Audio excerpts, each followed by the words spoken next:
Welcome to Plastic Model Mojo, a podcast dedicated to scale modeling, as well as the news and events around the hobby, where we hope to be informative and entertaining and help you keep your modeling mojo alive.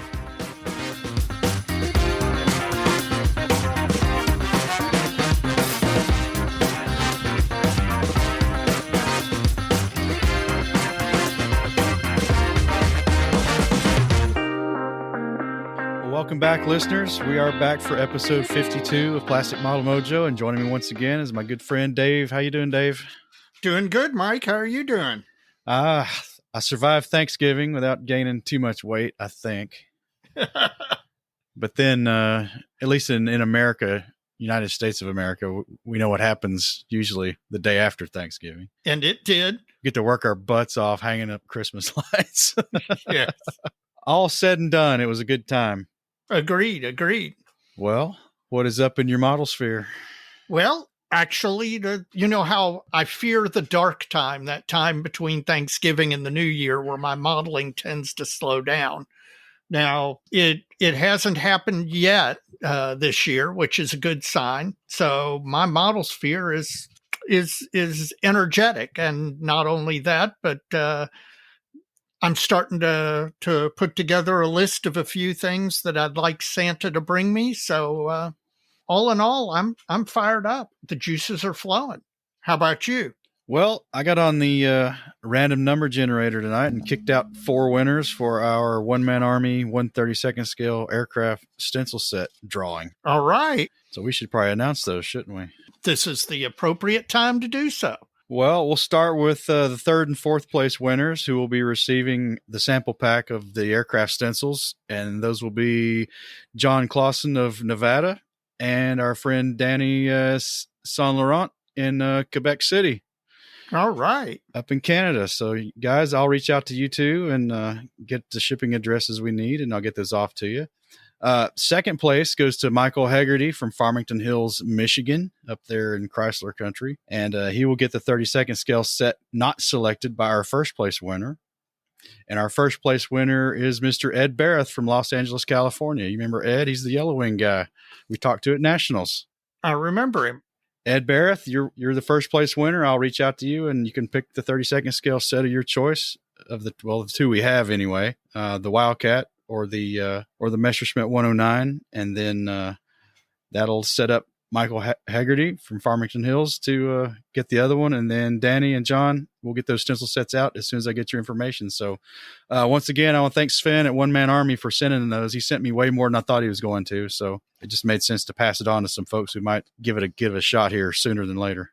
If you want my bet, I'm betting Ed's going to take the Wildcat. Well, we'll see, won't we? Yeah. Well, good. I'm glad we did that. Other than that, that's my model sphere. Thinking about the show, and I fixed a little recording or a data recording issue we had, and the way I had the thing set up on Apple Podcast, but I think I got that worked out. Yeah, that's all the back end magic that none of the listeners are interested in. That's right. So as long as we drop an episode, they're happy. Mike, I assume you have a modeling fluid. I do have a modeling fluid, Dave. What is it? I will not disappoint. Well, I was down in East Tennessee visiting the folks for Thanksgiving, and there's a brewery down there, Johnson City Brewing Company, and they've opened a tap room that's literally like a mile and a half from my parents' house. Nice. Yeah, it's this old farmhouse. It's right under the viaduct for the Clinchfield Railroad as it comes across Boones Creek down there in Johnson City, Tennessee. And this house used to be, well, it was a farmhouse, and it was a local artisan had their pottery business there. And now it's a tap room for Johnson City Brewing Company. And I'm drinking their India Pale Ale, and it is titled Apollo 13. Oh, you posted a picture of the can of that the other day. And I'll go a little bit further with it. We'll save it till the end though. For the details, but there's a little blurb on the can, a story behind every beer, and I'll make quick with just the first sentence here. It's named because it was a near disaster the first time they brewed it. I like that. So it's an India Pale Ale style beer, and I've got it in a nice glass here. So, what about you, man? What do you got? Well, I'm going to take our listeners and you back to 2003 when you and I attended the Nationals in Oklahoma City along with our wives. And just down from the convention was a place called Brew Works that had, or claimed to have had, 100 different beers on tap. And it was there that I first had a pear cider that I really liked called Ace Pear Cider from Ace Brewing out in California. I like ciders, and Ace Pear was the best I've ever tasted, and I continue to drink it from time to time. Well, I was in the store, Total Wine, and they sell items by the can or bottle, and they had Ace Mango Cider. And I haven't had it, but having tried the pear cider and then a couple of the other ciders, decided to give it a shot. So, what was that rattle up front? Sounded like spray paint. No, the rattle was the little church key opener that I used to open it. Okay. Oh, that's good. That's good. Very reminiscent of Ace Pear. So I'll give you a report on the back end, but things are looking good so far. All right. Well, me too. Mine's pretty good, but more on that later. You got it.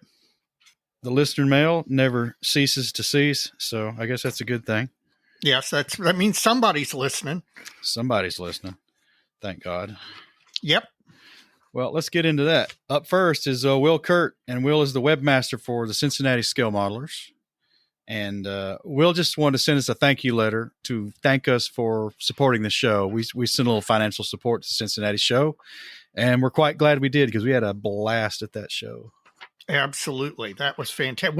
When do you get to sit at a model show at a vendor's table with your back to a faux Wolf 190? You know, not very often. Maybe if we go to Heritage Con, we'll get to do it. But yep.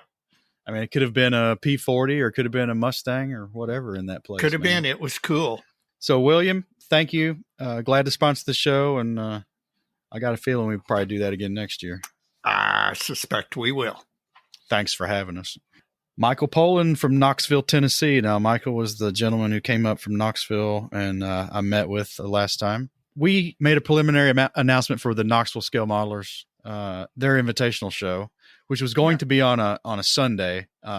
He just wanted to tell us that they've reconsidered that, and now they're looking at moving from that Sunday in March into May sometime. Tentatively, he's looking at May 14th, but they don't have a commitment, I guess, maybe from IPMS yet. I don't know. Yeah. That sounds like it's our old date, but they're in a different region than us. Well, not only that, we've moved to the fall. So yeah, it's wondering. I was thinking maybe that's why it opened up, but yeah. Well, Michael, keep us posted. If you're ever up this way again, give me a buzz, and we'll do it all over again. And man, if the show works out in May, I got a feeling we'll try to come. Oh, I definitely would like to come. I love Knoxville. I love that area of Tennessee. So, and it's an easy trip. Even from Louisville, it's real easy for you. Yeah, it's 2.5 from here, depending on where they have it in Knoxville. That's pretty good average. Yeah, Louisville's the only show that's closer. Well, Cincinnati's a little closer than that. Yeah. But not much. Oh, Matt Dyer's written in again from Gilbert, Arizona, and he was the one building the Rolls-Royce armored car, which he's finished up and sent some nice pictures of. I need to post those. I really do. Yes, you do. Listen, I love armored cars, man, and that Rolls-Royce one is just attractive as all get out. Well, I've managed to not go down that rabbit hole just yet, so wish me luck. I feel the pull. I really do. Matt says, Dave, here's a lawyer question for you. Maybe you have an answer. And Matt says he is a 99.999% retired lawyer, a member of the bar in Arizona, Maine, and New York. But no real experience with literary property. And his question is, why do you often see on model airplane kit boxes some mention of the trademark and copyright ownership of the full-scale original, e.g. Lockheed's statement on the Tamiya P-38 box and that sort of thing? He says he does not recall seeing similar on armor kits, but he's seen it on like Mustangs and things like that. You got a 30,000-foot answer for that? Absolutely. Now, keep in mind, copyright, trademark, and stuff is not my specialty. But because I've been in the hobby long enough, I do actually remember this. And we have Boeing to thank for this. Boeing started, this was back sometime in the 1980s or 1990s. As the 90s, I'm pretty sure. Yeah, started asserting a copyright on not only the name Boeing B-17 Flying Fortress, but started asserting the copyright on the design. Now, this outraged some people since Boeing got paid handsomely by the federal government for those items, and thus it seemed churlish, shall we say, for Boeing to go hitting up model manufacturers for royalty payments for the use of the name and the name and the likeness and the design. And there were some wranglings in the 90s. In fact, you'll find some interesting boxes, and I wish I could remember which ones, where they stopped using the descriptor Boeing and Flying Fortress and just used B-17. But Boeing was the first folks to assert it. I know the car manufacturers do it. And so the car kits actually also pay royalties to whatever manufacturer makes the full-size design. Now it is pretty much standard in the industry to pay a royalty fee to the prototype designer owner. On armor kits, obviously, nobody's paying royalties on T-34s or Tigers. I would love to see Porsche assert a copyright. Probably not looking to do that. I got a reason why they're not asserted on armor kits. Why? Because the companies at the time that Boeing asserted their copyright on were in the United States and were fair picking. Yes. There's nobody making Sherman tank kits in the United States. Yeah. So it's a whole lot dodgier proposition to try to go collect that, right? Right. Well, not only that, but if you look at, say, Shermans or Jeeps, they were manufactured by multiple companies. Okay. But sometimes the airplanes were too. Maybe not the P-51 or the B-17, but certainly several of the Navy planes were contracted out to multiple manufacturers. Right. There's the FM2s, which were the Ford-built Wildcats, and then you've got Goodyear and Chance Vought both building building the Corsair. Yeah, I suspect that with armor, at least American armor, one of the reasons may be that the designs are government owned and they were manufactured by multiple companies. So it's not like it's the General Motors Sherman or the Maytag Thunderbolt or whatever. Right. So I think there's less of a copyright or trademark claim there. But in short, the reason is in the 1990s, Boeing, hungry for every dollar they could scrape, managed to start doing that. And now it's a fairly common practice. I wonder how much money they're really getting. I cannot imagine that it's that much money in the scheme of things, especially for a company like Boeing. But, every penny counts to a lot of those companies. Yeah, at certain times in their existence, more than others, too. Mm-hmm. Exactly. Well, I don't know if that was kind of a high-level answer, I guess. But yes, I'm no expert. I've commented on this before. There are a whole lot of modelers who are attorneys. We seem to be overrepresented in the hobby, and I'm not 100% sure why, but it just does seem to be that way. And maybe if one of the attorneys out there is a trademark and copyright expert, they can comment more on that particular subject. All right. Well, let's move on, Dave. All right. Stephen Schaefer from the Twin Cities area, Minnesota. So Minneapolis, St. Paul. And I guess he heard us in 50 or 51 talking about female modelers. Yeah. And he said Wonderfest, like we said, is absolutely one of the places you'll find women doing amazing work. And he brings up a point that I should have remembered because I saw this display the last time I went to Asia. And no, that's not the airport it's at. I was thinking it was in the Minneapolis, St. Paul, their main airport. But this is a Fleming Field airport. That may be a smaller airport. Anyway, my point is, he brought up Michelle Coquette. You remember her? Back in the 90s, she did the scratch-built Hustler that was in fine scale. Oh, yes, I do. And the A10 and all that stuff. Yep, you're right. Well, I remember. Unfortunately, he says she passed away in 1998, but she used to build all these 30-second scale jets, a lot of them from scratch. I don't know, there weren't that many kits back then. But anyway, a display of her work and the magazine article and stuff are at the South St. Paul Airport Fleming Field. So there you go. A very accomplished female modeler. Exactly. And I'm sure there are more out there. And any of you out there listening, we'd love to hear from you. As soon as I saw the cover photograph in his email, I was like, oh, man. Forgot all about that. You're getting older. It's understandable. Yeah, I know. I'm behind you, though. Yeah, that's right. The Grim Reaper's going to get me first, man. Well, all things equal, we'll see. Yeah, you might fall off a ladder while you're putting up Christmas lights or taking them down. I'm done now, so yeah, maybe taking them down. Oh, John Charvat appreciates the shout out, and he says he knew you were a bit hesitant on the next weathering steps on your M30 howitzer, but wanted to push you along with the chipping and staining, etc.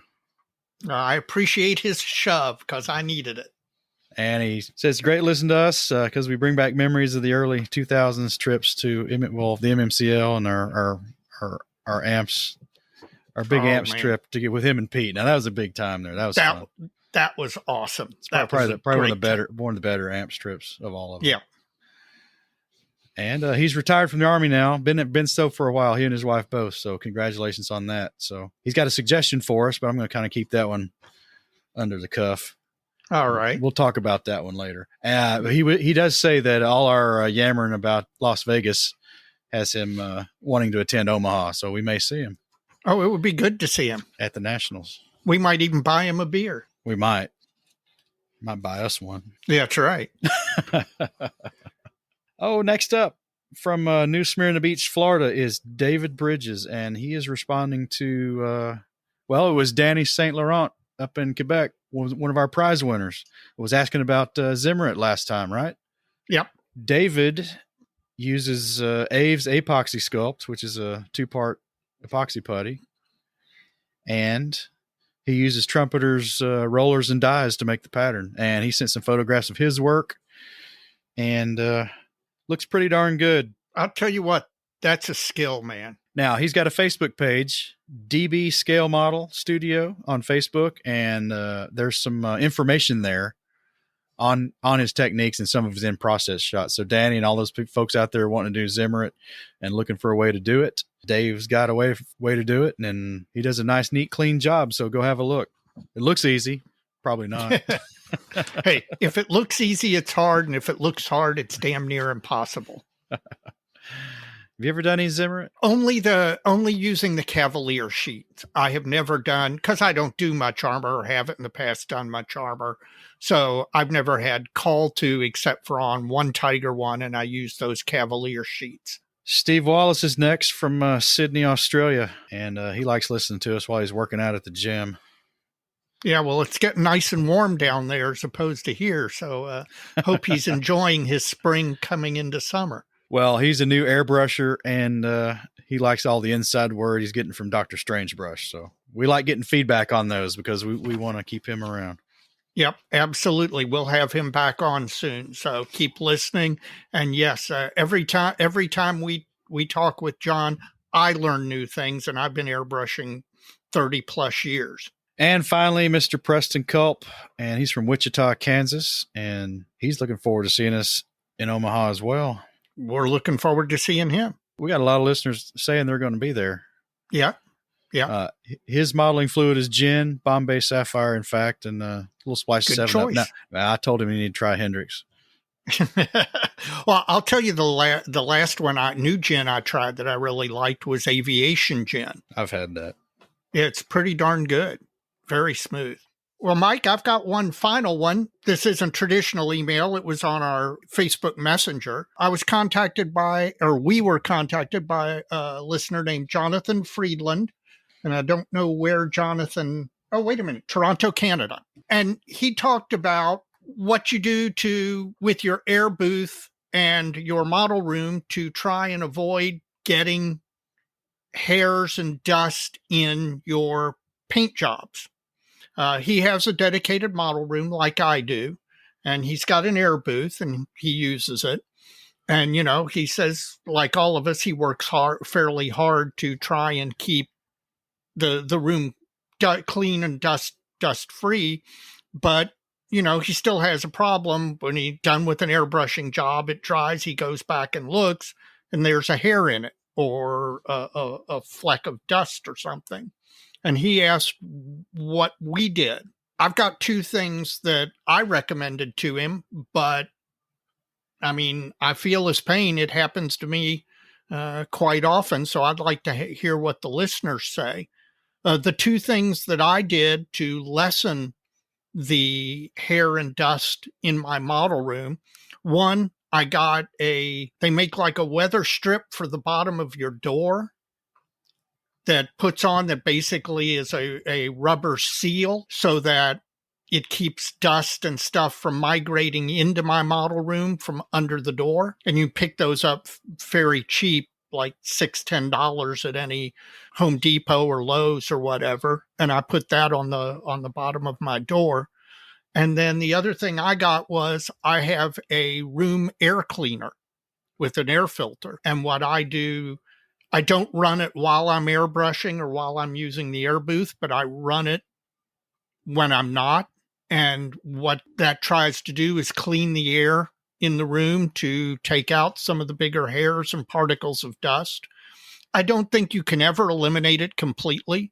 And while it's a pain in the butt, I think that what many really great modelers do is accept that that's going to happen. And then they examine their model when they finished painting it before they move on and see where the dust and hair is. And then they go back and sand it out and spot spray to repair that. Inevitably, you're going to have to do that sometime. But I think if you take the steps like wiping down your air booth regularly with a cloth or a rag soaked in thinner and using an air filter and putting a barrier at the bottom of your door, I think you can help cut down on it.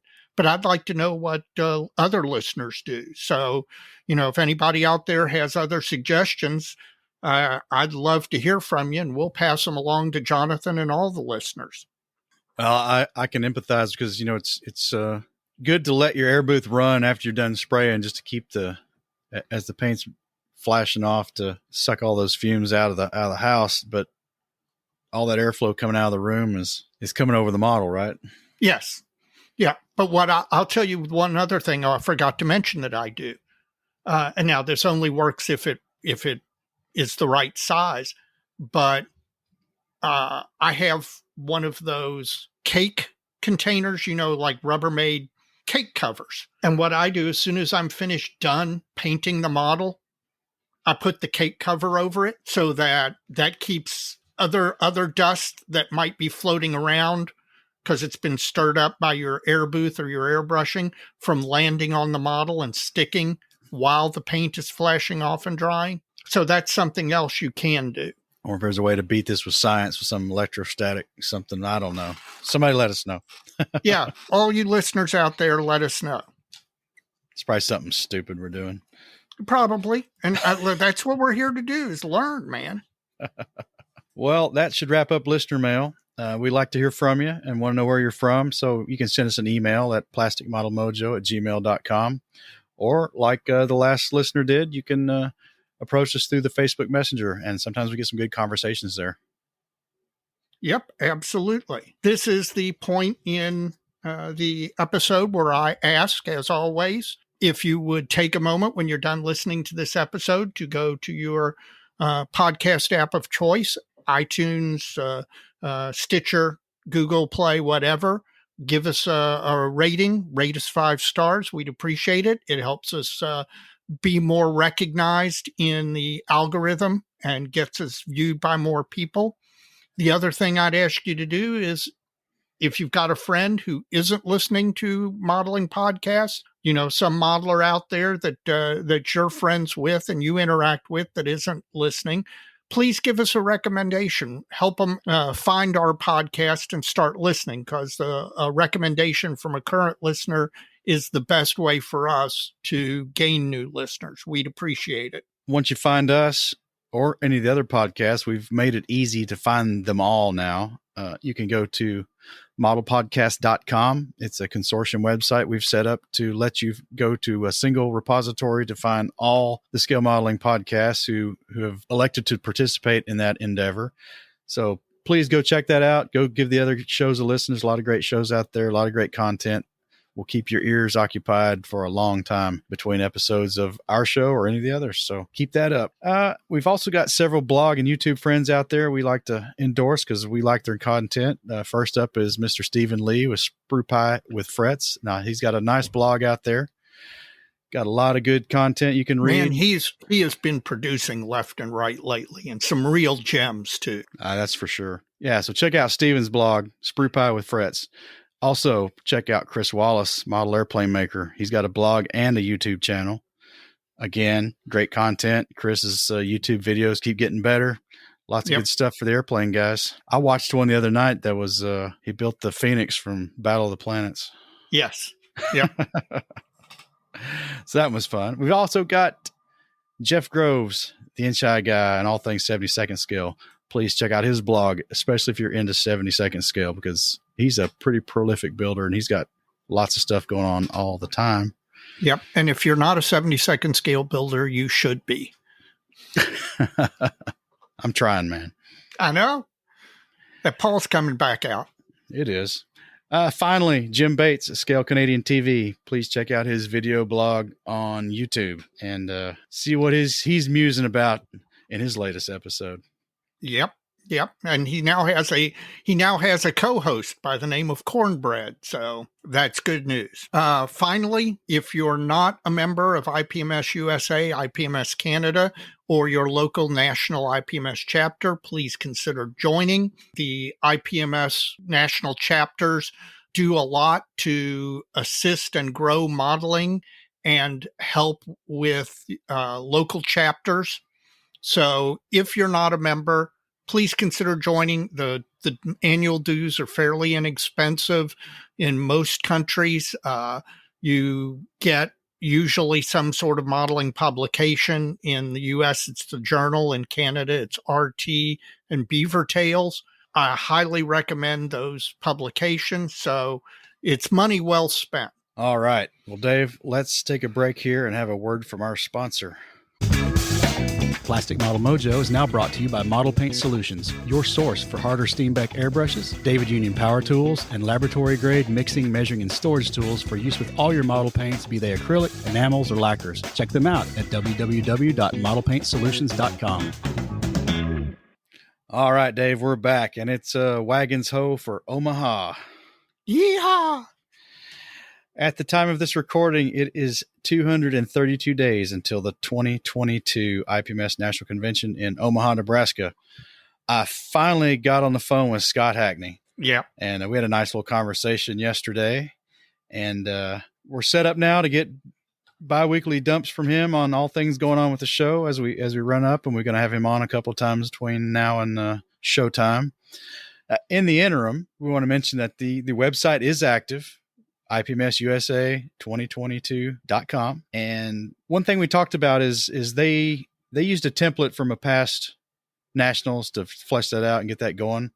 And there's a couple things on there that aren't active yet. And it confused me. So I asked Scott about it. Like right now, there's reference to the IPMS shopping cart for like t-shirts and trophy sponsorships, things like that. Those links actually aren't active yet. So those things will become active in February when the registration opens. That doesn't seem like a lot of lead time, but this is it's their third or fourth show. So yes. And that is, I'm sure, having done it in 2017 and 2011, 2014 and 2017, that's probably why they had that template laying around from the last time they did the nationals. So that's going to get fleshed out going forward. Some of those things aren't available yet. They'll be available once registration starts, the t-shirt ordering and there's also the tours and things like that. Now, there are two tours that he's mentioned that are already confirmed, and those tickets will go on sale for those when the registration opens as well. One is the Speed Museum there in Omaha, and the Speed Museum is basically, it's largely automotive, but all things fast.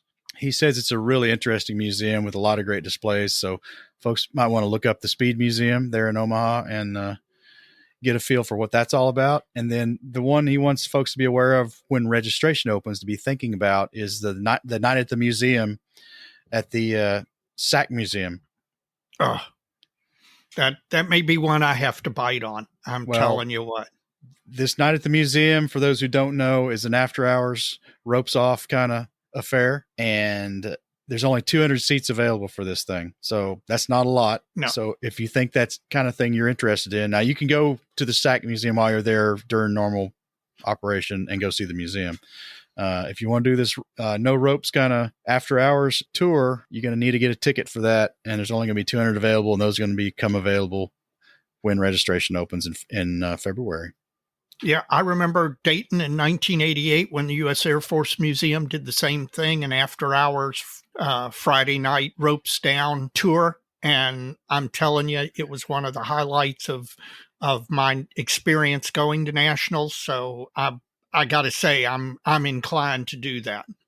So again, registration opens on February 1st, 2022. So you got a little time to think about this stuff, but mark it on your calendar so you can get in on everything as soon as it's available. Yeah, you definitely want to register early. Speaking of availability, both the primary convention hotels are long sold out at this point, but there are some others that are very close by. So get on Google Maps and find out those other close by hotels and get yourself a room and get to Omaha in 2022. Yes, absolutely.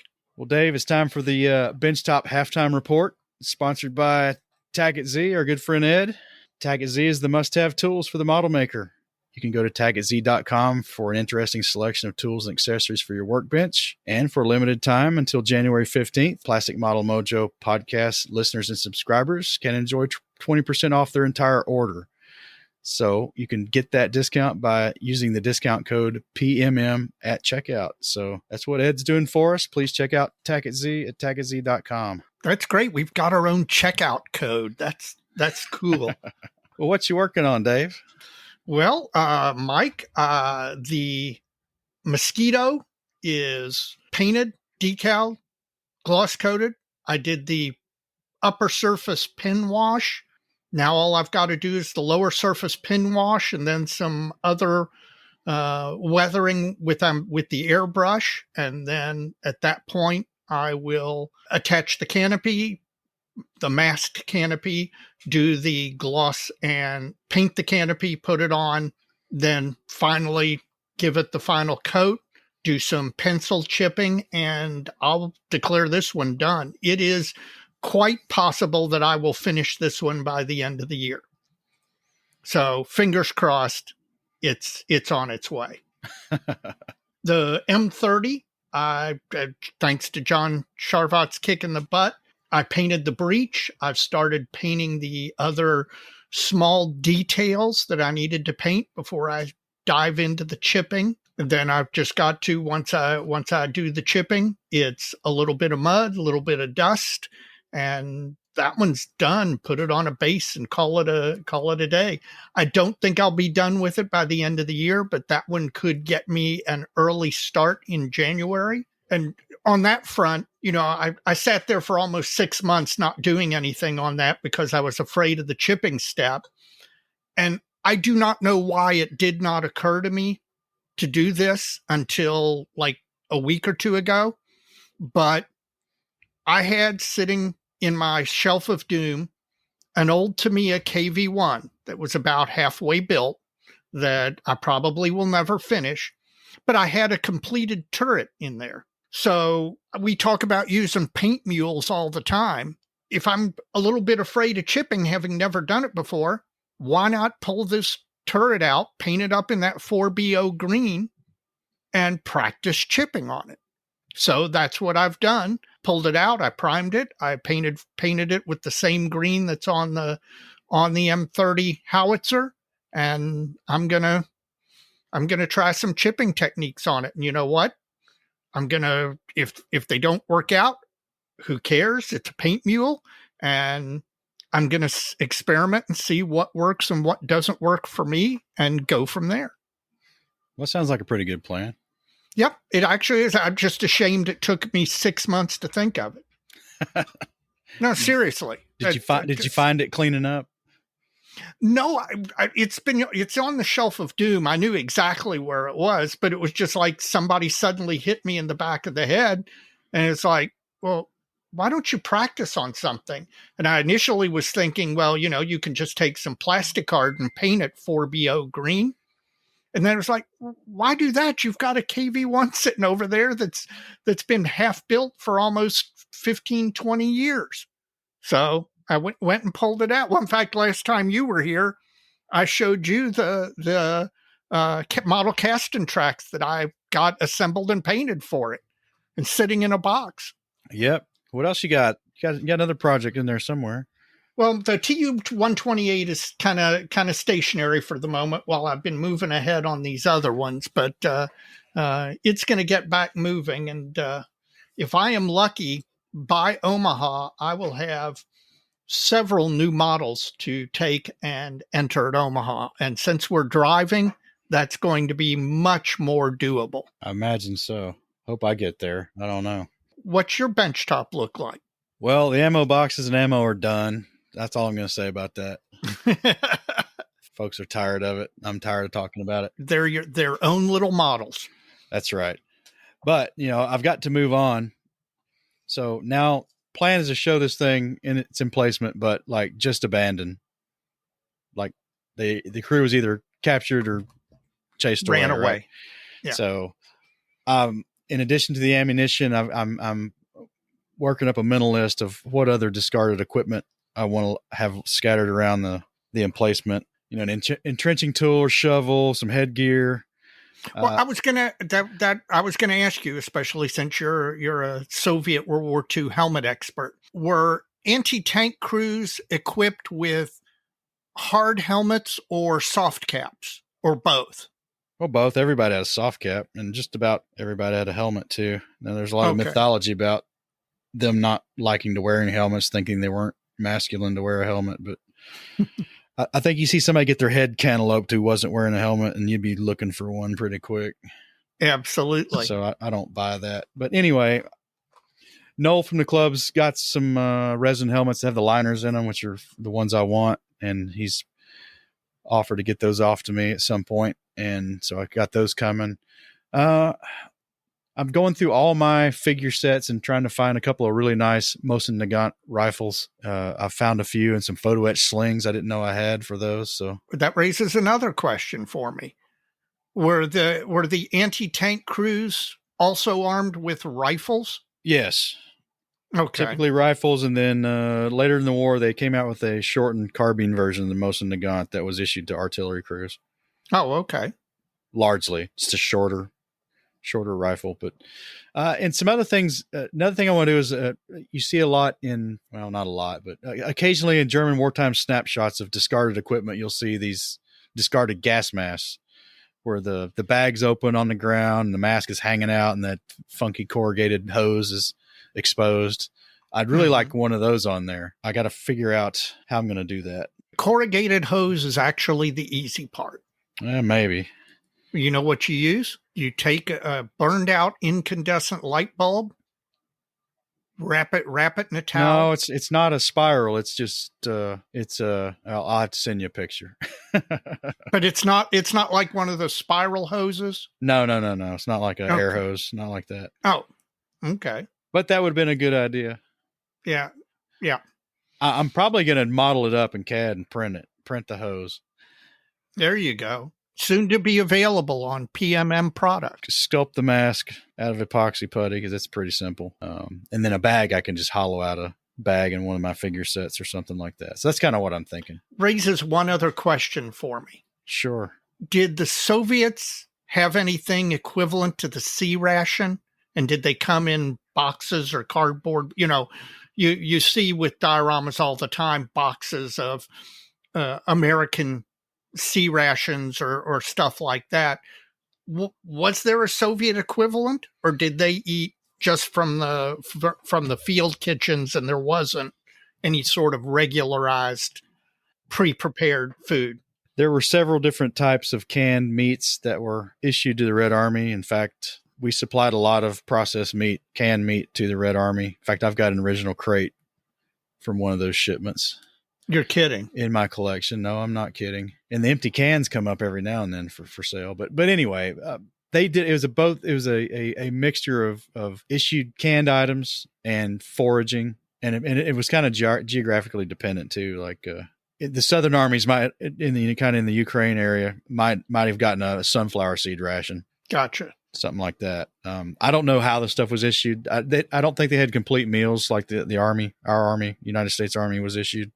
Yeah. So I really don't have a complete answer to that, but yeah, there's some canned goods and things like that. That's an interesting question. Yeah. See, you can put some cans around. Are you going to is anywhere on the base going to be a shell hole? Just want to know. No, it's not big enough. Okay. Because you see those all the time in diorama bases. So Yeah, I just wondered if we were going to get a shell hole or a tree stump. No, neither one of those. Okay. You're avoiding the cliches then. I'm avoiding the cliches, I guess. Other than that, I'm working on the Musaru Cup Gundam project. I've got a little bit more done on it since last time. Not much. I almost took it with me on Thanksgiving, thinking I'd have time to do it, but that had been a disaster. So yeah, that never. It's like when I take the only thing I've learned now when I go on vacation is that I can take books to read and I can actually do some reading. But if I take a kit to do anything, nothing gets done. Other than that, I haven't done a lot, Dave. Dave Goldfinch was talking about his drought over the last few weeks. Yeah, I was listening to that. I'm starting to feel it. Yeah, I've dabbled a little bit. My yearly progress is pretty bad, but I'm having fun though. So, well, that's the important thing. If you're enjoying it, well, and again, not to bring up the shell crates again and all, but those were the way you approached them, little models of their own, and I think the final product shows that. Well, there is one other thing I was doing. I got some of that DOS air dry clay. Oh, okay. That's being used by some of our YouTube superstars, and I like it. I made up some tests on foam. I used the same that Vallejo textured earth stuff. Yeah. On the foam, and that's been dry for weeks. And then I've gone back over it with this clay. And boy, that stuff really bites into that Vallejo textured earth, and I don't think it's going to come off. My fear was it's going to come off at some point. It's just going to flake off. But yeah, I think I'm good. I think it's going to be all right. So soon, I don't know when, but soon I'll be starting to work on the groundwork some more for the ZIS gun emplacement. That brings up one last question in regard to that. Are you going to use any of the products out there, like the paper sunflowers or paper plants and weeds? You see these pre-printed, pre-die cut or laser cut or whatever they are, pre-colored plants. And you see a lot of them advertised. And I just wondered, because I've never had any experience with them.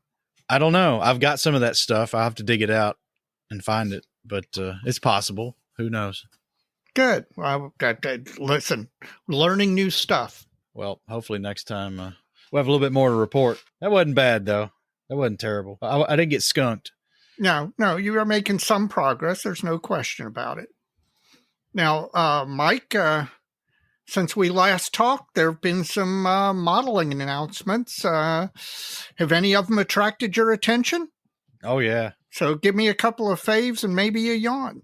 Well, I think one of my faves last time was the Tamiya M18 Hellcat. Is that right? Yep.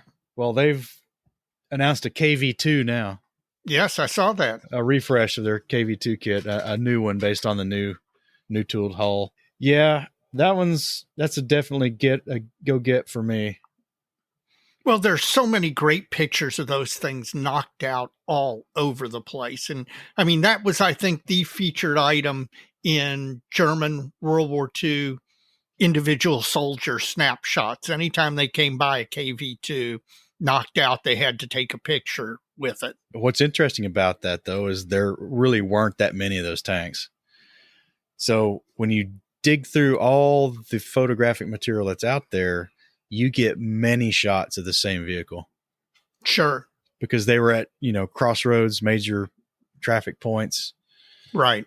Major rail connections. They were defending valuable targets a lot of times. And you just get lots of photos of the same stinking vehicle. Yeah. So I'm kind of excited about that one. What's your first one? Well, company IBG has announced that they are doing the Focke-Wulf 190D family, the D9, D11, D13, D15, with all of the variations that you saw at the end of the war, because of course, the fracturing German manufacturing process. You saw a lot of these aircraft with a lot of different mix and match items, and they are saying that they're going to provide all of those as options. So we've really needed a new Focke-Wulf 190D in 72nd scale. It is, to me, the coolest version of the Focke-Wulf 190. I'm definitely interested, and the renders so far look really great. Yeah, I agree. I'll probably have one of those, I'm sure. At least one. Yes. Now that we've got you into 72nd scale. So you got another? Well, we joked with Evan last time that by the time we dropped that episode, there'd be more Stug kits. Yes. And it was the day after we recorded. As luck would have it, I guess Mini Art, they've got another, the Sturmhaubitze, the 105 millimeter gun armed one. Yeah, that was announced the day after we recorded that episode. So, I'm excited to see that line keep growing. I'm with Evan, though. I maybe they'll back up and do some of the earlier marks just because everybody's doing G's right now. At some point, these things, I don't know if you've noticed the boxes and how specific they are getting with, Stug whatever, mid-production, April-May 1943 or 44. I swear we're going to see a box someday that says Tiger 1, late mid-production, manufactured on June 14th, 1944, between 3 and 5 p.m. Or before lunch, yeah. Yeah, or before lunch. And then there's the after lunch modification, which is completely different. I mean, it's gotten kind of crazy. You got another one? Yes, I do. And this is both specific and general. Quintus Studios has announced a set of 3D decals for the Fine Molds brand new F4E and F4EJ. I'm interested in that specifically, but more generally, I'm interested to get my hands on some of these Quintus Studio 3D interior decals and try them out. The people that I've heard from that have done so give them very good reviews, and they look in the photos that I've seen, they look pretty spectacular.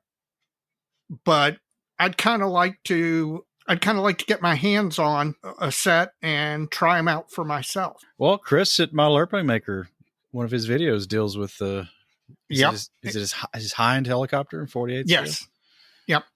And that's one of the things that inspired me to become more interested in these and give them a try myself. Well, I'm interested in the one for the Fine Molds Phantom because I got to find one of those yet. Yeah, me too. So you got another one, Mike, or a yawn? My yawn. Well, no, I've got another one. Okay.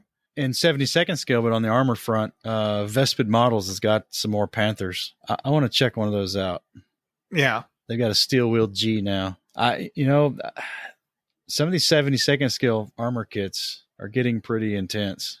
Yes, they are. I think it is the blossoming area of modeling, in my opinion, right now. 72nd scale armor is just suddenly going crazy. Well, Model Collect, I think, has that King Tiger. I know I want that one. Yeah. And I may get one of these Panther Gs. Pretty neat stuff. Yep. You got another one? You got a yawn? Yeah, Mike, I've got another one that I'm interested in. I'm particularly interested if any of the listeners have any experience with this company. There's a company called Profi Modeler, Profi Modeler, and they've announced in 70-second scale an Imperial Japanese Army road roller. This is a steamroller, a World War II or pre-World War II steamroller that you would see particularly when they were making airfields. You know, they take crushed coral and then run a steamroller over it. So, you know, you saw it a lot in the Pacific Theater on islands. You would see it a lot when in pictures when the islands had been taken by the Americans and there'd be a derelict one sitting off to the side of an airfield or whatever. And it's just a great little detail that would go really well on a diorama somewhere. But I know nothing about the company. I know nothing about their prior products. If anybody out there has any experience with them, please let me know because I'm actually interested in that one. Well, what about the yawns, Dave? I'm sure we got some yawns. Yeah, you got a yawn? I do. Okay, give it to me. It is Mini Art Sheep. And I was talking to Jim Bates today, and I thought a Mini Art Sheep was something I definitely wanted because I could finally do my Afghanistan diorama.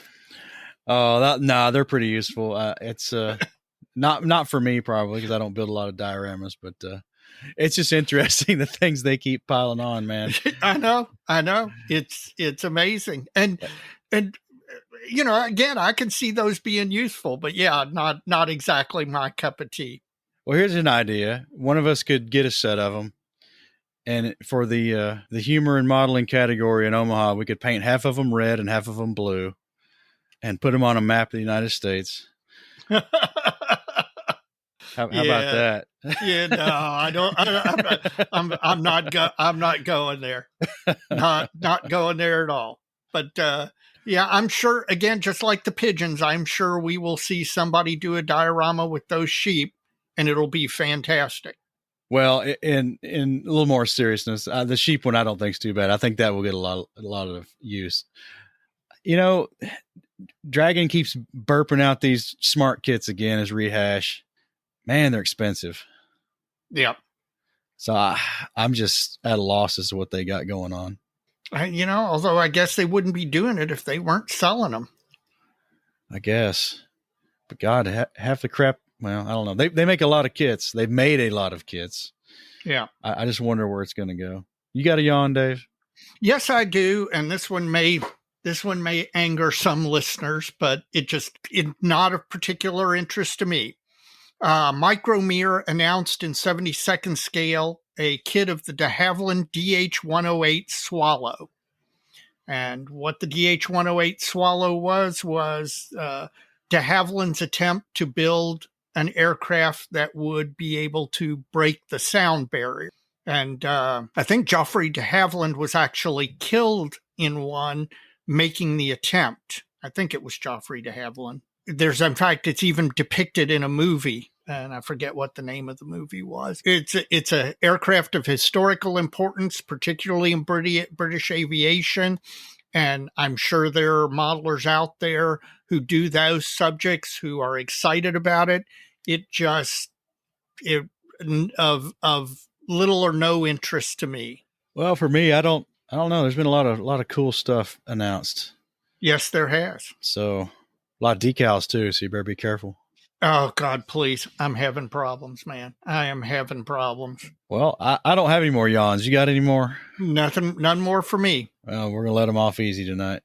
You got it. All right. Our special segment tonight is titled "A Sticky Situation." And per a listener request, we're going to talk about the adhesives we like to use on our workbench. All right. So, Dave, well, let's start with the obvious one. Okay. And I think that would be our styrene bonding cements. Yes, I was going to say you can divide this up into areas depending on what you're gluing or what you're trying to glue.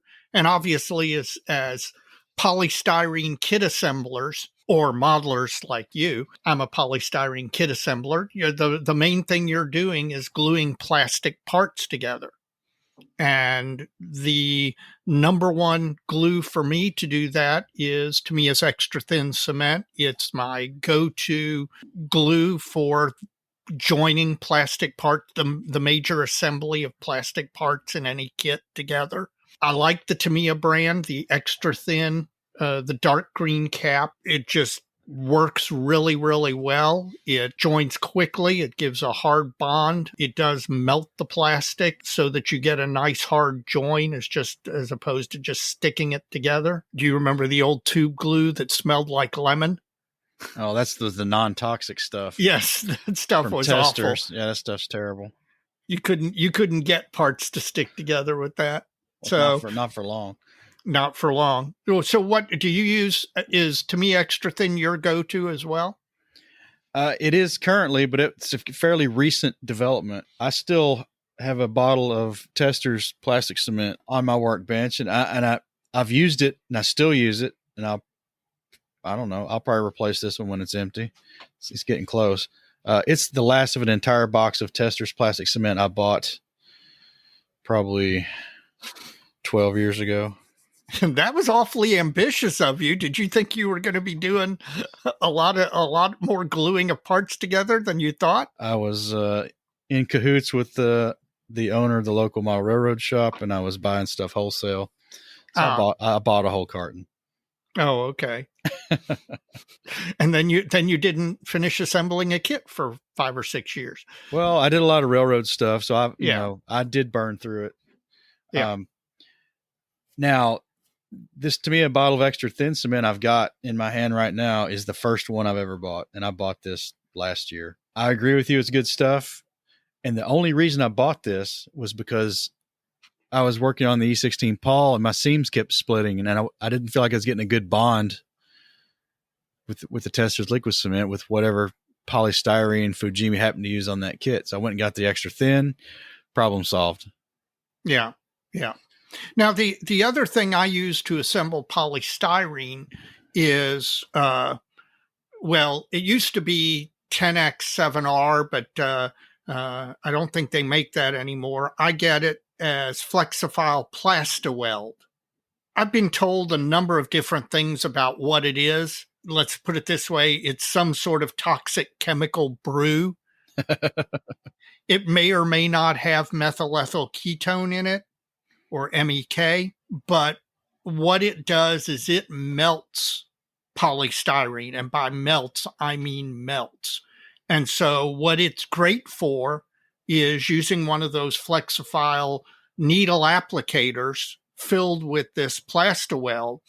You hold the two halves of the fuselage together, or two halves of the wing, and you run the Plastaweld down the seam, applying slight pressure on the two sides of the fuselage, and it melts the stuff is viscous, so it runs down it's drawn down the seam between the fuselage halves. You press it together, and as it melts the plastic, it creates a slight ridge of melted plastic. And then when it dries, you come back, you just cut that off and hit it with a quick swipe of sandpaper. And it's about the best there is for eliminating a seam. So I like to assemble fuselages, particularly long fuselages, using that Flexifile Plastaweld. And sometimes I'll do it in sections. I'll do a couple of inches, press it together.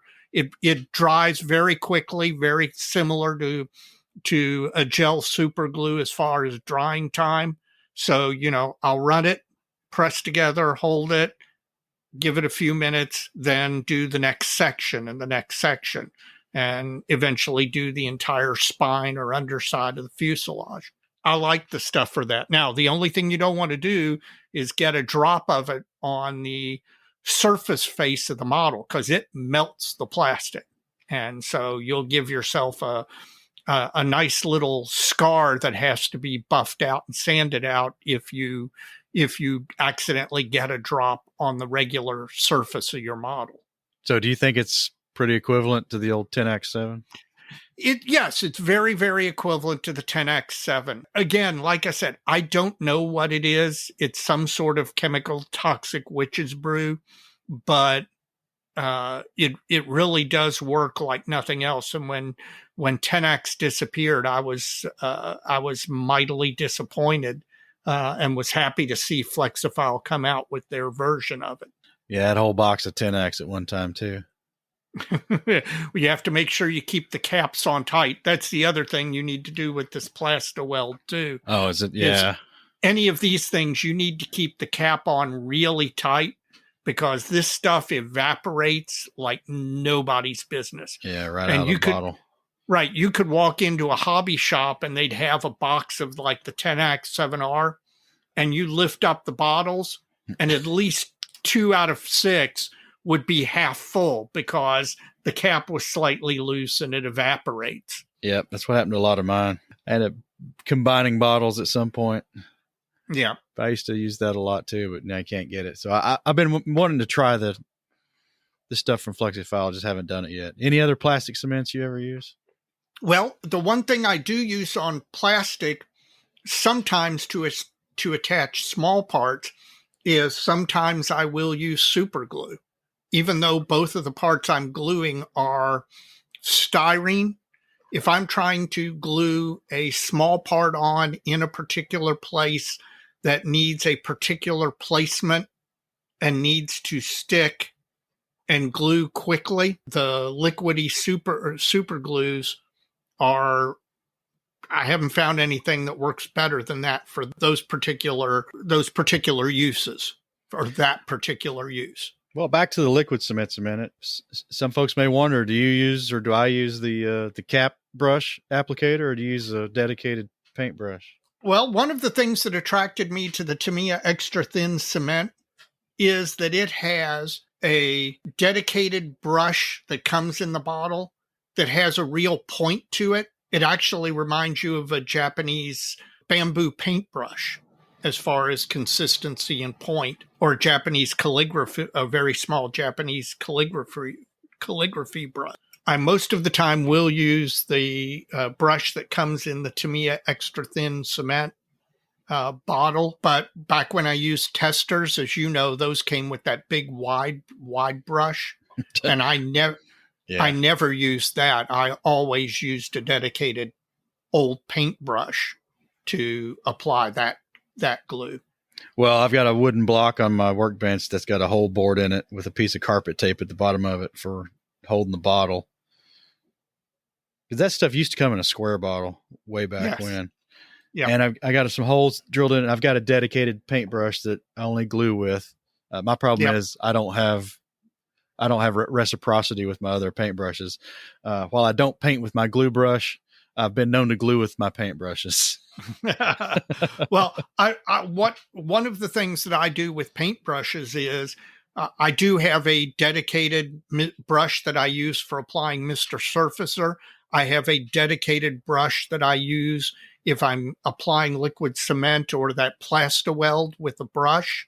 I have brushes dedicated to those. And what I try and do is, as I have paintbrushes that I use for detail painting and for stuff like that, that as they've gotten older and they start not to hold quite the point that I want to use them for brush painting anymore, I will graduate them over to using them for putty application or for glue application. And that's a nice way to do it before you finally just get rid of the brush. In fact, I use a dedicated brush for both micro sol and micro set. Well, that's a different episode. I know. We veered into brushes. You mentioned it, and I'll bring it up again because folks may not know, but Flexifile for years has sold the touch and flow applicator for liquid cements, which is what you were talking about with the needle applicator, right? And what that thing is, it's about a 1/16 of an inch glass pipette tube. Yep. With a piece of stainless steel hollow tube, even smaller, epoxied into the end of it. Essentially, is what it is. I've got one. I haven't used it in a while because I haven't been on, because I couldn't get 10X anymore. And I don't think it works as well with tester cement, or I haven't tried the No, Tamiya.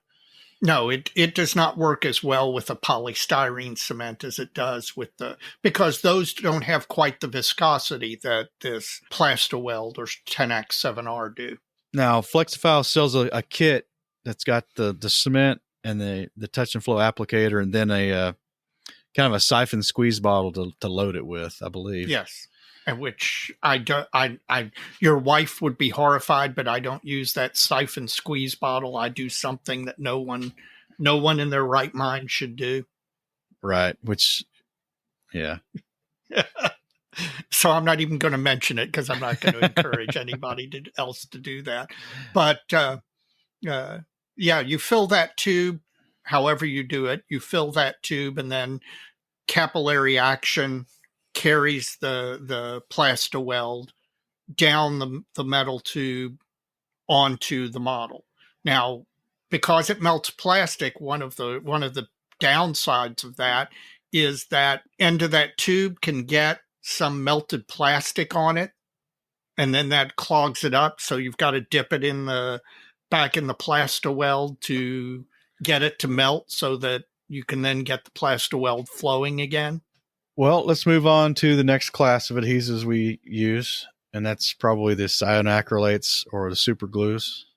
Yep. Oh boy. How much time do you have? I have opinions. I do too.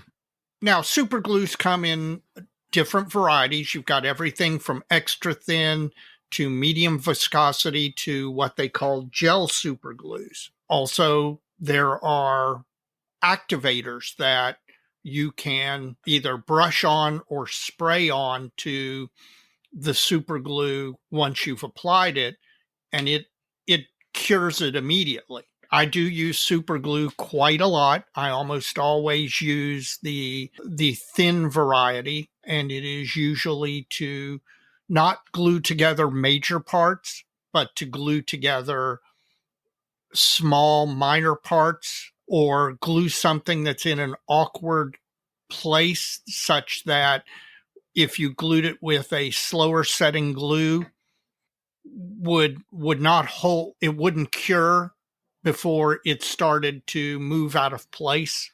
Yeah, I mostly use it for dissimilar materials. Yes. Yeah. Photo etch to styrene, resin, photo etch to resin, resin to styrene. Also use it resin to resin. Yeah. I think it makes a good glue for resin. Now, if you're gluing resin to resin and you need a really hard bond, then I like, using the liquid 5-minute epoxies. But if you're doing resin to resin gluing and it's not something that's weight bearing or anything like that, then super glue works really well for those type of joints. With the hobby branded stuff, you can get all the viscosities usually. And even I think you can get just, general thin cement and a general gel type in the hardware store tubes. Yes. The one thing that has happened to super glue normally is once you buy it and open it, after some period of time, the super glue becomes stringy. And when it does, it's useless. You need to throw it away. So I got away from buying big bottles of hobby shop branded super glue. And what I started doing was going in to the hardware store, Harbor Freight, something like that, or even Walmart. You can find where they have these small individual tubes of super glue, and they sell like a pack of 6 of them. And each one has very little super glue in it, just enough to use for a session of modeling. And then you throw it away and open a new one the next time you need super glue. That way you don't worry about having it go bad. Now, the ones I bought at Harbor Freight, I'm using a tube of super glue that I opened, I know, not at least 9 months ago, and it has yet to go jelly or stringy on me. And I'm not sure why, but this stuff is great, and I'll continue to use their stuff if I can continue to find it. Well, I'm all out right now, so I'm gonna try that. Yeah, Now, pop over to Harbor Freight and get their multi-packs of both the big and little. I've asked you offline, you're kind of stuck with some of the hobby branded stuff, Stuck. Ha ha ha. or maybe some industrial supply place has it, but the accelerators. Yeah. And I asked you, and we'll answer again here for the listeners. Do you find that the like hobby branded accelerators, the Zip Kicker or whatever, who's the other manufacturer? Oh, I forget the one that makes it in the brown bottle. Well, they're all in the amber colored bottles, but yeah. Well, Zip Kicker actually comes in a white bottle. Well, the Zip line's made by Pace Industries, right? Now, what's the other? I cannot remember. I know what you're talking about, and I don't remember what that company is called. And I'm desperately looking around my desk to see if I have a bottle, but I don't. Hobby shops will put their own sticker on it a lot of times. Right. Yes. Anyway, those two accelerators are almost identical. Yes. They probably are. And I was just wondering how they reacted to the cheapo multi-pack hardware store super glues. Just like they would with their own branded super glues. It accelerates, glues, it hardens immediately. No problem. Now, I usually, even though they come in spray bottles, I usually apply it with a disposable brush, one of these things that you can buy, either eyeliner brushes or these little bottle end applicators that you can buy by the 100 off of Amazon. And I will usually dip the accelerator, the brush in the accelerator, and then I will touch it to the super glue very quickly, because you don't want it to glue the end of the brush to the super glue, but we'll apply it very quickly like that, as opposed to using the actual sprayer. Yeah, I never use the spray. In fact, I don't even have the spray top on my bottle. That's just too much. Yes. Yeah. I do it a little differently. I'll use a paintbrush and put it on the surface somewhere away from the glue joint, and then let gravity flow it down into that. What's your favorite way to put the glue on, though? Super glue. I use and I have to credit Jim Bates with this. On Amazon, they sell in 100 packs these very pointed eyeliner brushes, disposable eyeliner brushes that have a black handle and a really fine pointed brush at the end. And you can buy 100 of them for like $5 or $6. And so what I do is I put a little super glue on a piece of marble tile, or, anything that you can use as a disposable palette. And then I'll take the eyeliner brush, dip it in, because that gives me a very fine control over where the super glue ends up. And one of the things you don't want is, in general, to have super glue where you don't want it, because it's very easy for, when you're gluing two parts together, let's say a photo etch part to a styrene part, if you get the super glue in the wrong place and then the two pieces touch, you've got something that's glued where you didn't want it. And if you're lucky, you can debond it and get it off, but not always without damage.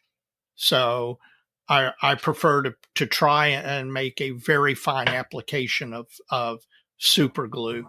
Well, I mentioned it way back in a past episode, and the listener who requested this topic actually brought it up.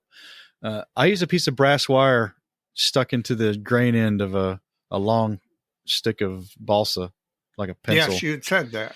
And I like doing it that way because I can pick up just a tiny bit on the end of that brass wire, and then when it starts to beat up, I can just clip it off and I get a fresh tip. So that's the way I put it on most of the time. Now, you don't use one of those super glue applicators where they take like a sewing needle and clip the eye end of it in half so that you get a U shape?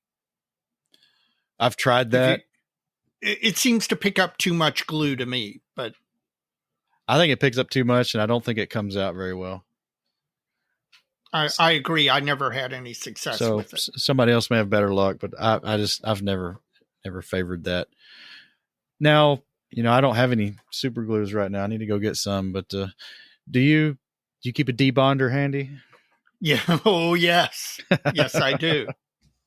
Oh, speaking of which, one more thing about the zip kicker, and I know I've told the story before. If you get super glue on your fingers, whatever you do, do not get zip kicker on it, those instant accelerator, because super glue drying quickly is a very exothermic reaction, meaning it generates a ton of heat, and it'll burn your skin. And I've done that to myself. So yes, you definitely need to keep debonder around and handy, because not only are you going to occasionally glue a part in a place where you got the location off, it's a 16th of an inch to the right or a 16th of an inch to the left, and it's obvious that you didn't get it exactly where you needed it, and debonder is necessary in order to try again. One trick that you can use with debonder is, after you've super glued a part onto the model, if there's excess super glue around, you can take an old brush. And again, this is another thing where you want to have a dedicated old brush that you've, that's seen its usefulness. And, you clip the tip of the brush, get it a little bit more scrubby, and then you can dip that in debonder and then rub it around the model where the excess super glue is, and it will actually remove that without removing the super glue from the two parts that are put together. And in fact, the dyed super glues, the super glues with the black in them, either because they have ground up rubber bits or some sort of carbon dyeing, are really good for gluing together, because you can see where the excess is because of the black standing out on the model, and then use the brush and the debonder to remove that off the model. Whereas if you use a clear super glue, sometimes you don't see there's excess because it's clear until you prime the model. And then it's like, darn, I didn't know that was there, and now I have to clean it up. And now I've already put paint over the super glue, so that makes it harder for the debonder to work. So colored super glue is, I think, really useful, particularly when applying photo etch to plastic pieces. Yeah, so if the super glues, that's what I use it for mostly. Photo etch, other dissimilar materials. Not my favorite stuff. It just always has a knack to not bond when you need it to, and bond when you don't want it to. Yes. for whatever reason. Murphy's Law, if nothing else. Right.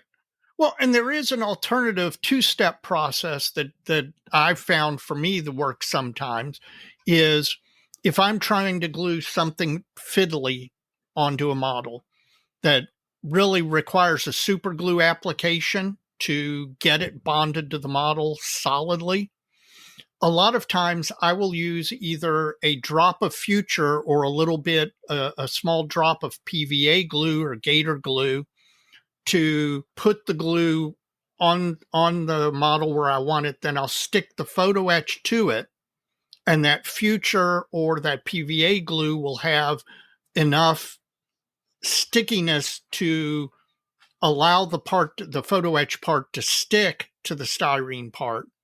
And then I'll come back with a very thin super glue and run it around the part to make the bond solid. The other advantage of that is the PVA glue or the Future lets you adjust the location of the part.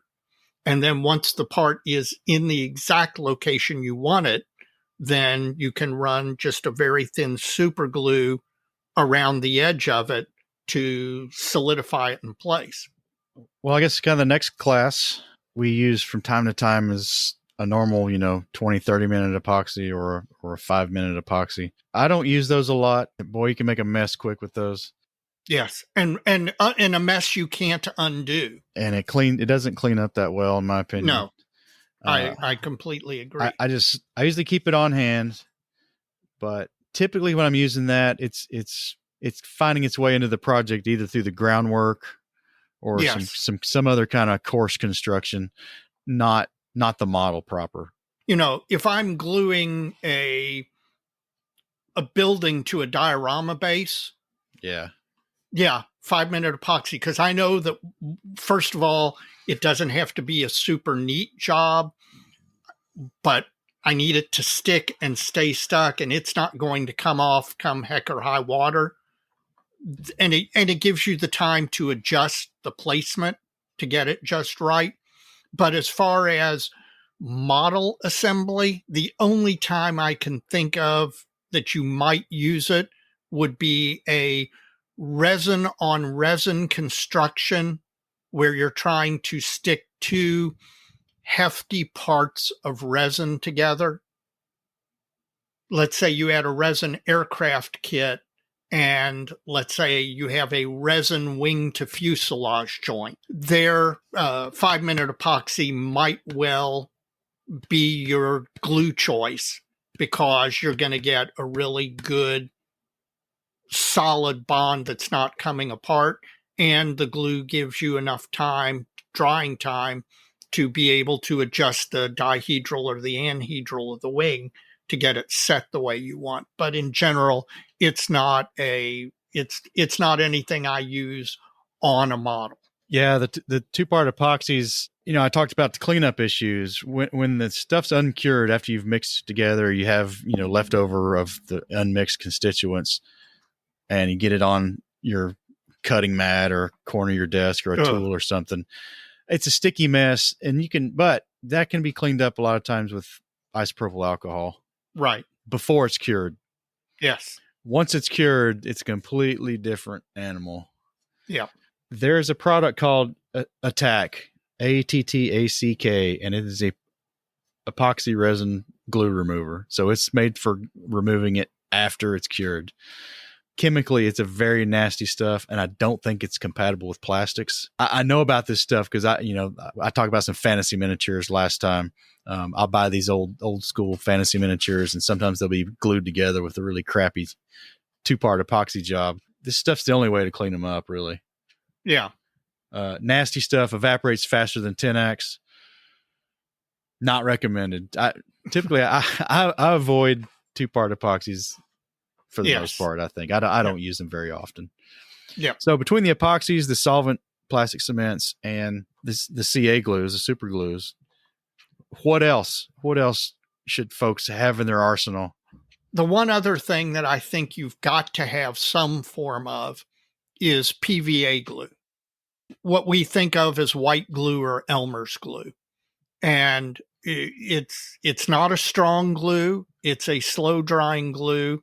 It's not something you use to assemble kit components, but it is something you use to, say, one of the big uses of it is to attach canopies to aircraft kits. PVA glue has the advantage of drying. Generally, most PVA glues have the advantage of drying clear. They also give you time to adjust the fit of something. So it gives you time to put the canopy on and adjust the fit of it so that it's sitting just like you want it. And it has another additional advantage of being slightly gap filling. You can use small amounts of PVA to make hairline gaps disappear. I don't use it for, like I said, I sometimes use it to attach a piece of photo etch temporarily to a model before I go back and hit it with super glue or some more strong glue. But attaching canopies, gluing together delicate parts that are under zero stress, sometimes that's called for, and then of course there's a version of it, microcrystal clear, where you can use it to actually make clear windows and clear landing lights in 72nd scale and some 48 scale aircraft, depending on the size of the window you're trying to make. The PVA I keep on hand is one you can find at like the larger big box craft stores like Michael's or Hobby Lobby here in the United States. It's Aleene's Tacky Glue. Mm-hmm. It's kind of like an Elmer's on steroids. It's just I think it's a stronger glue. And again, mostly I'm using this in like course construction and diorama work, basic groundwork, stuff like that. Good to have on hand, though. I like it. Yeah. Yeah. Well, I've got something called, and this is Pacer, the Pacer product called Formula 560 Canopy Glue. And I also have a product out of UK by a company called Deluxe called Glue and Glaze. Yes. And Glue and Glaze, it both acts as a PVA glue, but it also acts as like micro crystal clear and is very good for creating those windows or landing light. You know, anytime you need a clear porthole or a clear rectangular window, the stuff works really, really well for that and dries super, super clear. It's not so new now, but it's new to a lot of people still, I think, is some of these acrylic glues. They're white when they're wet, but they dry clear. But they're not a PVA. They're an acrylic hobby glue. Like Gator's Grip is the one that's sold in the hobby. And then you mentioned a new one this week. Yes. Ammo MIG makes something called Ultra Glue, which appears to be that type of glue. In fact, I was at our model club has Saturday build sessions, and several of the modelers there had it, and they really, really liked it. Apparently, it's kind of difficult for our local hobby shop to get now, and frankly, I have zero experience with it. All I know is that modelers in our club have it, have used it, and they like it. And I'm probably going to go out somewhere on the internet and obtain some of it to give it a test, see if it's something that I want to put in the toolbox. And I'd love to hear if we've got listeners out there who have utilized that product. I would love to hear from them what their impressions are. Well, not so much for model construction, but for holding parts while they're being painted. Sometimes, if it's something heavy like a metal miniature or a big chunk of resin, I keep a roll of carpet tape around. Yeah, I see you use carpet tape a lot. You use it on those popsicle sticks when you're holding the ammo crates that may not be mentioned anymore. No, that wasn't the carpet. Carpet tape's pretty aggressive, so I wouldn't recommend sticking thin styrene parts to something with carpet tape. That's going to end bad for you probably. But gotcha. Something heavy, big heavy chunk of resin or white metal, something like that. I mount these metal figures I'm painting to balsa wood handles using carpet tape. And I like it. The other tape that you were seeing is from Scotch. It's just their yellow. It's their what they call their permanent double-sided tape. Now it's not permanent for attaching plastic parts to popsicle sticks by any means. I use this a lot too. It's the yellow package tape from Scotch. Yeah. There's no layer to peel off of it. It comes off the roll double-sided without having to take anything off of it. Real convenient. I use that all the time for temporary holding of parts I'm working on and painting. Good stuff. Well, I don't know that I've got any others. Do you? No, I think that's pretty much all the adhesives that I can think of that are regularly in my arsenal. I would like to hear from the listeners if there's something that we don't know about, something that we've missed, something out there that people utilize. Even if you just utilize it for special uses, special particular situations, I'd love to expand the toolbox. So if there's something out there, please write in, email us, and let us know what your experience has been. All right. Well, that wraps up our special segment. All right. Well, that wasn't as sticky as I thought it was going to be. No, it wasn't. Well, Mike, I'm down to the last sip of my modeling fluid. How are you doing? I finished mine before the special segment started. Oh my! So how was yours? It's excellent. It's a well-balanced IPA. I recommend it if you're ever down in Johnson City area. So those listeners down in the Tri-Cities area, Tennessee, go by Johnson City Brewing and get you some of this or any of their other brews. We brought home another one. I can't remember what it's called. Maybe I'll save it for next time. But Apollo 13. Do you know the ABV on it? It's 5.3. So it's not, okay. It's not too over not too aggressive. No. It's a good one. I like it. Well, good. It's always good to have a good model fluid experience. How's the cider working for you? I'll tell you what, this is very, very good. I think I probably slightly still prefer the Ace Pear over the Ace Mango, but Ace Mango is a close second. Now, this is 5% alcohol by volume, so it's something that you can drink light enough that you can drink it while you're doing yard work, stuff like that. It would be particularly good in the spring and summer because it has that fresh mango taste. I like the taste of mangoes, so I like it. If you don't like the taste of mangoes, you probably wouldn't like it. I can highly recommend this. We're getting to the end here. Do we have some people we want to shout out? I do. I'd like to shout out our latest financial contributors to our efforts here at Plastic Model Mojo. Rob Hallinger, Tim Cavalier, and Matt Dyer have all made some contributions since last episode, either through Patreon or through our PayPal direct link. You can get to those by going to www.patreon.com/plasticmodelmojo or just going to patreon.com and searching for Plastic Model Mojo in their search function. There you can contribute a recurring contribution monthly. We sure appreciate that in any amount you like. Most appreciated. And if you'd rather do it one time, one and done, or manage your own kind of ongoing contribution, you can do that by going to www.plasticmodelmojo.com. In the upper right-hand corner of your screen, you'll see a heart icon, which goes directly to our PayPal link and will let you make a contribution there. So we've had a good run this year. We've had a lot of contributions. It's all gone a long way, helping us bring the show to you, helping keep our equipment squared away, and our hosting paid for. Very much appreciated. Everybody out there listening has been very generous, and I hope you keep it up because it'll keep us going for a long time. Yes, thank you to each and every one of you.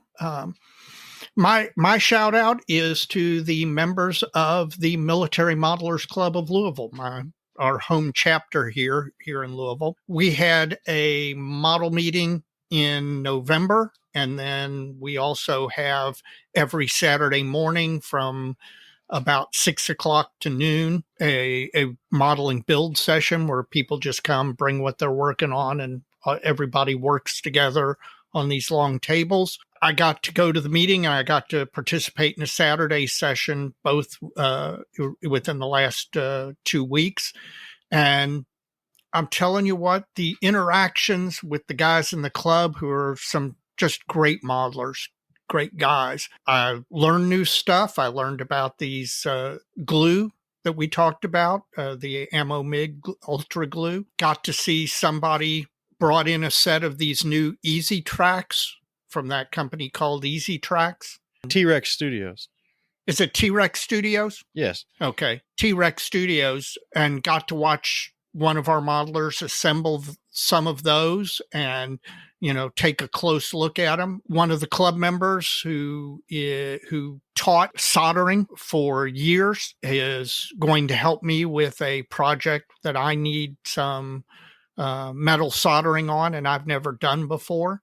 And so they're a great group of guys, and I appreciate their friendship, and I appreciate them being there and being so open and helpful. So MMCL is a great bunch of guys, and if you're anywhere close to Louisville, consider joining the club. We'd love to have you. All right, Dave, we're getting long here. We better wrap this up. Yep. Getting to the end of the time. You know what they say, Mike. So many kits. So little time. All right, Dave. Well, we'll see you next time for episode 53. You got it. Can't wait. All right. Bye. Bye-bye.